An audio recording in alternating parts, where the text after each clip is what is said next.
Queridos hermanos, tengan ustedes un feliz domingo de resurrección y que la gracia del Señor esté siempre con ustedes.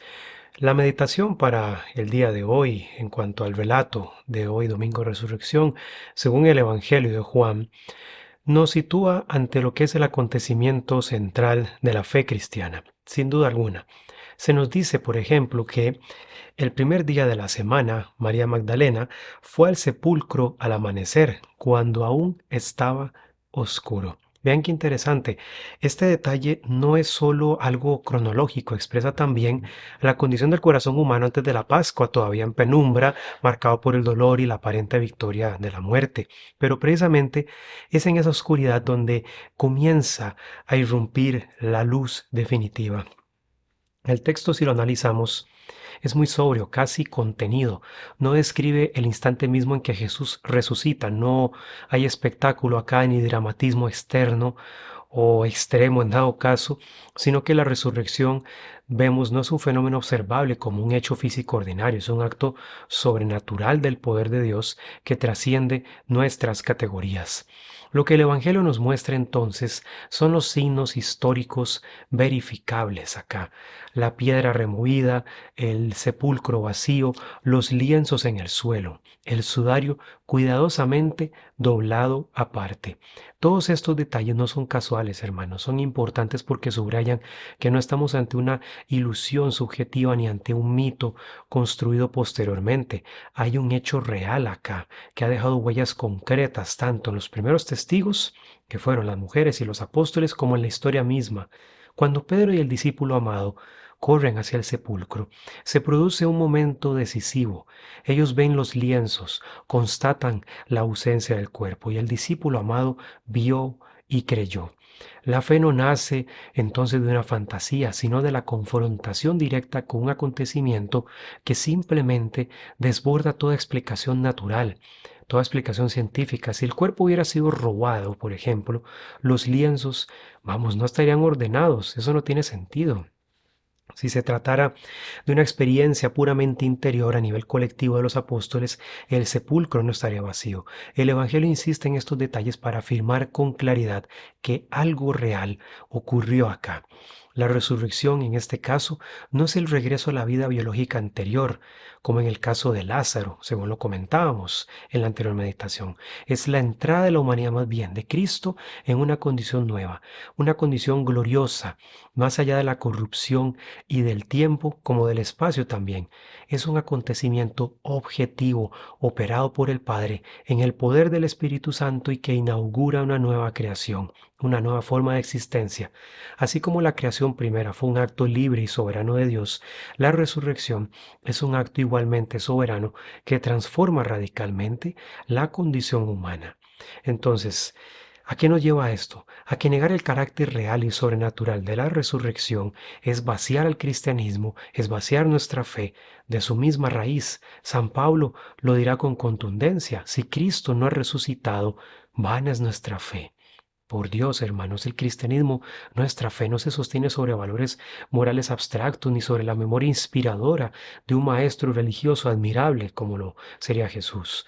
Nuestra fe se sostiene sobre un hecho: Jesucristo, que fue verdaderamente crucificado, que murió, ha sido verdaderamente resucitado, y ese hecho lo cambia todo. El sepulcro vacío no es solo una señal arqueológica, si lo oyésemos así, es el umbral de la esperanza misma. Significa que la muerte no tiene la última palabra, que el pecado no encierra definitivamente al ser humano en su esclavitud, y significa que la historia no está condenada al absurdo y al sinsentido como tanto se predica hoy en día. La resurrección es la irrupción de la eternidad en el tiempo y en el espacio, es el inicio de un mundo nuevo que ya ha comenzado en Cristo. Entonces, en este domingo de resurrección, la iglesia no celebra una metáfora de renovación interior, no, celebra una victoria real y objetiva. Celebramos que la tumba está vacía, que el crucificado vive, que el crucificado es el resucitado y que la historia ha sido atravesada por un poder que no pertenece a este mundo. ¿Y por qué ese acontecimiento es real? Nuestra esperanza también lo es. Cristo es resucitado verdaderamente. Y en esa verdad descansa la certeza de nuestra propia vida futura. descansa la transformación de nuestro presente. ¡Qué belleza!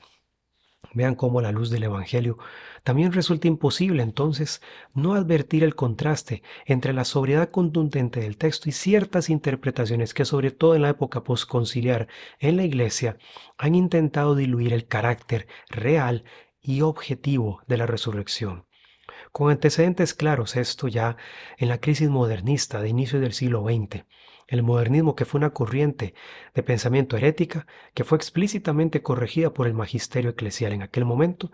Vean ustedes cómo algunos teólogos todavía hoy en día han querido reinterpretar los milagros, por ejemplo, de un modo particular la Pascua, la resurrección, bajo categorías puramente simbólicas o existenciales. Y no, la resurrección pasó, pero en ciertos ambientes, sobre todo académicos, pasó de ser un acontecimiento histórico y sobrenatural a convertirse en una experiencia de fe comunitaria, en una metáfora del triunfo del amor o en un lenguaje mítico para explicar que la causa de Jesús continúa. Estos discursos vacíos, esta verborrea insípida y espuria, nos lleva a un problema grave, y es el problema de reducir lo profundamente teológico y espiritual y real. Bien, reducir la resurrección a una mera construcción verbal. Esto vacía de sentido la fe. Los lienzos doblados, por ejemplo, se vuelven un recurso literario. La fe apostólica en sí se convierte en una construcción psicológica colectiva según esta interpretación modernista. Y entonces, bajo esta lógica, lo que los primeros discípulos proclamaron hasta el martirio es que Dios lo resucitó. Pero aquí, según este pensamiento, queda reducido a un símbolo piadoso. Esta lectura, hermanos, no fortalece la fe, la destruye desde dentro. No nos extrañemos entonces, porque desde los inicios de la iglesia siempre ha habido personas que desafortunadamente no creyeron en que el Señor se levantó de entre los muertos. Por algo, repito, San Pablo decía, si Cristo no resucitó, vana es nuestra fe, hermanos. Por eso lo repito, porque hay que recordarlo. He ahí la gravedad del modernismo y todas sus excrescencias, que ya desde comienzos del siglo XX tendía a someter el dato revelado al tamiz de la mentalidad racionalista dominante en esta época, desconfiando de lo sobrenatural como si fuera incompatible con la inteligencia humana, con la razón, jamás. Pero vean cómo en algunos sectores en la iglesia posterior al Concilio Vaticano II, esta sospecha absurda del modernismo reapareció con nuevos lenguajes.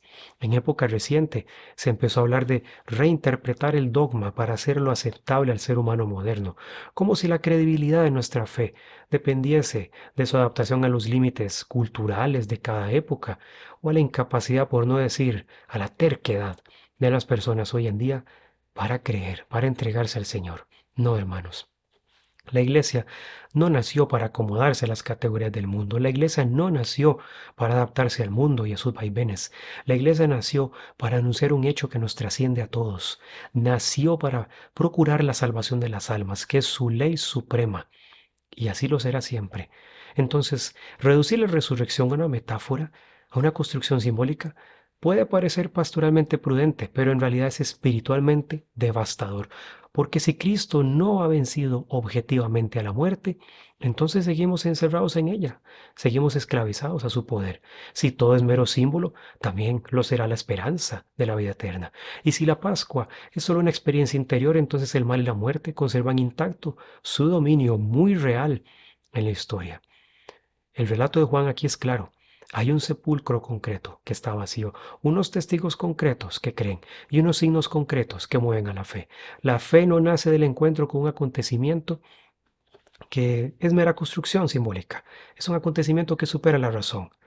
Bien, la trasciende, pero no la anula.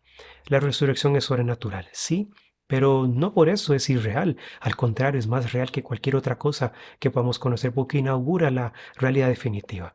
Entonces, en un tiempo en que todo parece relativizarse, verdades, dogmas, certezas, es urgente recuperar la firmeza de nuestra fe.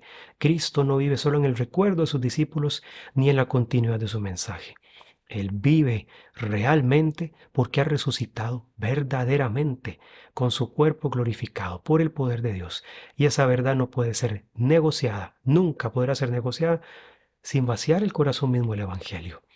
Entonces, la alegría del resucitado no es acá un optimismo superficial ni una emoción pasajera, es la certeza profunda de que la muerte ha sido vencida y de que la historia como decía, tiene un sentido definitivo en Dios. Meditemos en esto y sigamos entonces adelante con la alegría del resucitado. Nos vemos hasta el próximo domingo, si el Señor lo permite.